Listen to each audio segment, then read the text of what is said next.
So the bigger the love, the more virtues. The less love, the less virtues. Yeah. But love is the key to heaven. Yeah, I believe that is true. You made a statement that I thought was just pretty wild in the book. I experienced a spiritual poverty as never before, as though an immaterial fire ripped my clothing off. Yes, this is the day of the Lord. This is an explanation of the day of the Lord. Because, hey, I mean, I explained how I was before, and then comes this, the materializing of my angel, Daniel. Daniel, his name was Daniel, is Daniel. And he said, God is near you and loves you. These were the first words of this supernatural world, I would say, coming to me. God is near you and loves you. So when I heard this and I saw my angel, people ask, how do you see him? Do I see as I see you, Malcolm? No.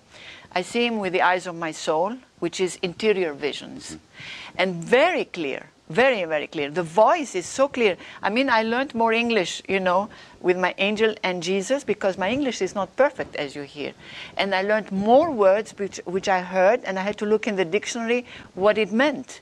So the angel, why did he come? It was to draw my attention to God. But that spiritual fire, he had to show me what I did in my life that offended God all through my life, and I never confessed my sins to him or repented or anything.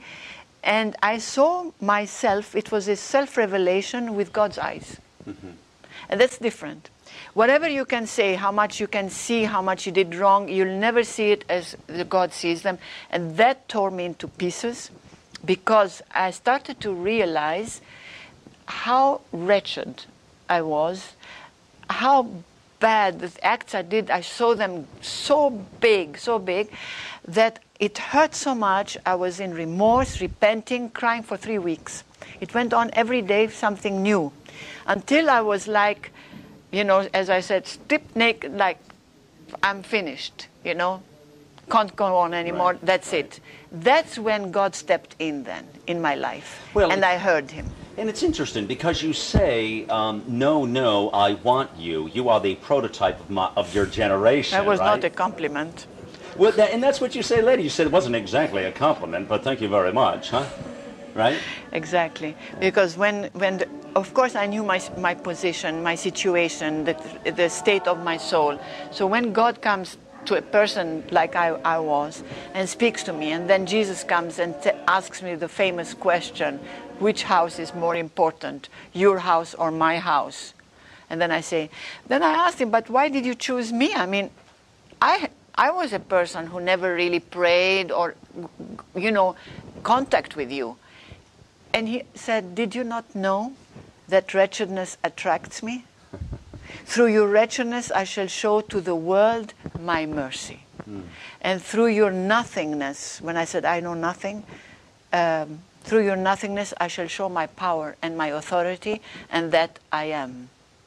So he said, you are the prototype of your generation, because, as I said, there's out there so many in the state that I was before, and yet what does he want to tell them? Come to me as you are, and I'll turn you into a saint. Do not wait to become saints to come to me.